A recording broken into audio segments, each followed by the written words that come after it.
हमारी आज की कहानी है साथ और सहयोग। दोस्तों, कहानी अच्छी लगेगी तो लाइक और सब्सक्राइब जरूर करिएगा। भोर के 4 बजे अलार्म बजते ही आशुतोष उठ गया। बहुत खुश था क्योंकि आज वो पूरे 4 साल बाद अपने घर अमेरिका से इंडिया जा रहा था। पैकिंग तो कल ही कर दी थी, फिर भी बार बार चेक कर रहा था कहीं कुछ भूल तो नहीं रहा हूँ। सब कुछ बढ़िया से चेक करने के बाद तैयार होकर वह टैक्सी पकड़कर एयरपोर्ट आया और अपनी फ्लाइट में बैठ गया। वापस इंडिया जाने की खुशी और पुरानी यादें उसे आज बहुत याद आ रही थी। स्नेहा जब पहली बार उसे मिली थी तो वह उसके सुंदर बालों को देखकर फिदा हो गया था। सूरत से जितनी सुंदर थी स्नेहा, उससे कहीं ज़्यादा तो सीरत की भली थी वह। यह अलग बात थी कि उसके बालों की बहुत तारीफ की थी आशुतोष ने। अब स्नेहा से मिलने की तमन्ना चरम सीमा पर थी। ऐसा लग रहा था आशुतोष को कि टाइम ही नहीं कट रहा है। बार बार यही सोच रहा था कि कब अपने घर पहुंच जाऊं। दूसरे दिन फ्लाइट एयरपोर्ट टाइम पर पहुंच गई। एयरपोर्ट पहुंचकर आशुतोष ने स्नेहा को फ़ोन लगाया, लेकिन फिर तुरंत उसने फ़ोन काट दिया और सोचा कि घर पहुंचकर सरप्राइज़ दूंगा। आशुतोष ने एयरपोर्ट से टैक्सी ली और घर के लिए निकल गया और बहुत ही जल्दी घर भी पहुंच गया। पर यह क्या, वह तो अपनी पत्नी को सरप्राइज़ देने जा रहा था, लेकिन घर के अंदर पहुंचा तो वह खुद ही सरप्राइज़ हो गया। स्नेहा किसी से बात कर रही थी। बातें सुनकर कमरे के बाहर ही रुक गया आशुतोष। इस बीमारी की वजह से मेरे सारे बाल उड़ गए हैं। आज जब वो आएंगे तो मैं उनके पास कैसे जाऊंगी? उन्होंने तो मुझसे प्यार ही मेरे बालों की वजह से किया था।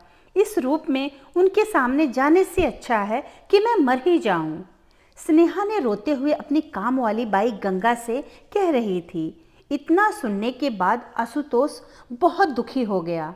वह बिना कुछ बोले दुखी मन से बाहर निकल आया, टैक्सी में बैठा और कहीं निकल गया। थोड़ी देर बाद अचानक फ़ोन की घंटी बजी तो स्नेहा ने फ़ोन उठाया। हेलो, आप कौन? स्नेहा ने पूछा। मैं डॉक्टर रस्तोगी बोल रहा हूँ। आपका नाम स्नेहा है?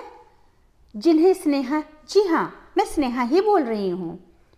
आपके पति आशुतोष का एक्सीडेंट हो गया है। आप सिटी हॉस्पिटल आ जाइए, परेशान मत होना, आराम से आइए।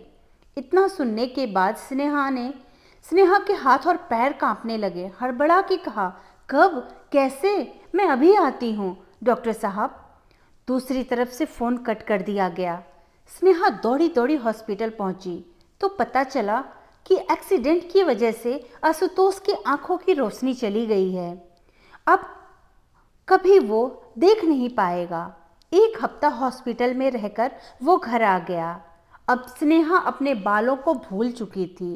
अब केवल उसकी ज़िंदगी का एक ही मकसद बन चुका था। वो मकसद था आशुतोष की आंखें बनना। वो खुद उसकी आंखें बन गई। समय बीतता गया। समय के साथ स्नेहा की बीमारी भी अब ठीक हो गई और फिर से उसके बाल पहले जैसे सुंदर और लंबे हो गए। अब अफसोस था तो सिर्फ ये कि जिनको इन बालों की तारीफ करनी थी वो अब देख नहीं सकते थे। एक दिन डॉक्टर रस्तोगी घर पर मिलने आए। आइए डॉक्टर साहब, बैठिए इनके पास। आप बात करिए, मैं तब तक आप दोनों के लिए चाय बनाकर लाती हूँ।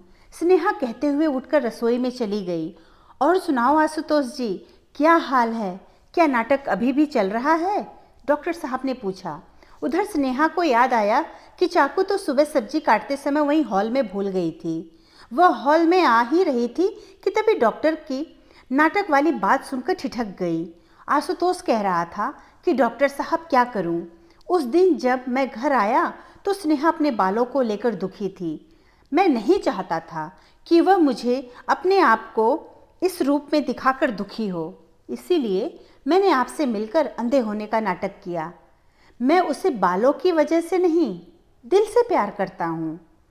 माँ बाप के देहांत के बाद एक स्नेहा ही तो है मेरी ज़िंदगी में, उसको दुखी नहीं देख सकता। अब बताना चाहता हूँ पर झिझक लगती है, वो क्या समझेगी। डॉक्टर रस्तोगी बोले, क्या बात है दोस्त, तुम्हारे प्यार को दिल से नमन करता हूँ। मैं तो इधर से निकल रहा था तो मिलने चला आया। स्नेहा यह सब सुनकर सुन्न हो गई। उसे कुछ सूझ ही नहीं रहा था कि क्या कहे क्या सुने। बिना चाकू लिए उल्टे पांव रसोई में चली गई, चाय बनाकर ले आई।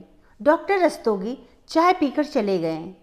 स्नेहा सीधे अंदर गई और आशुतोष को पकड़कर रोने लगी। आशुतोष को समझते देर न लगी कि स्नेहा को सब कुछ पता चल गया है। मेरी वजह से आपने कितना कष्ट झेला, क्या ज़रूरत थी इतना सब करने की।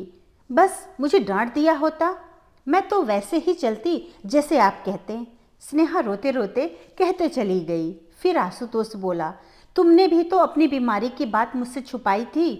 इतनी बड़ी परिस्थितियों से तुम अकेले जूझ रही थी, इसीलिए मैं तुम्हें दुखी नहीं करना चाहता था। और घर से निकलने के बाद डॉक्टर रस्तोगी अपने मन में सोचते हुए चले जा रहे थे कि आज के ज़माने में भी ऐसा प्यार करने वाले आशुतोष और स्नेहा जैसे लोग भी हैं। यही प्यार का सच्चा रिश्ता है। दोस्तों, किसी भी कठिन परिस्थितियों में अगर परिवार का साथ और सहयोग हो तो बड़ी से बड़ी परेशानी भी छोटी हो जाती है। धन्यवाद दोस्तों, कहानी अच्छी लगी तो लाइक और सब्सक्राइब जरूर करिएगा।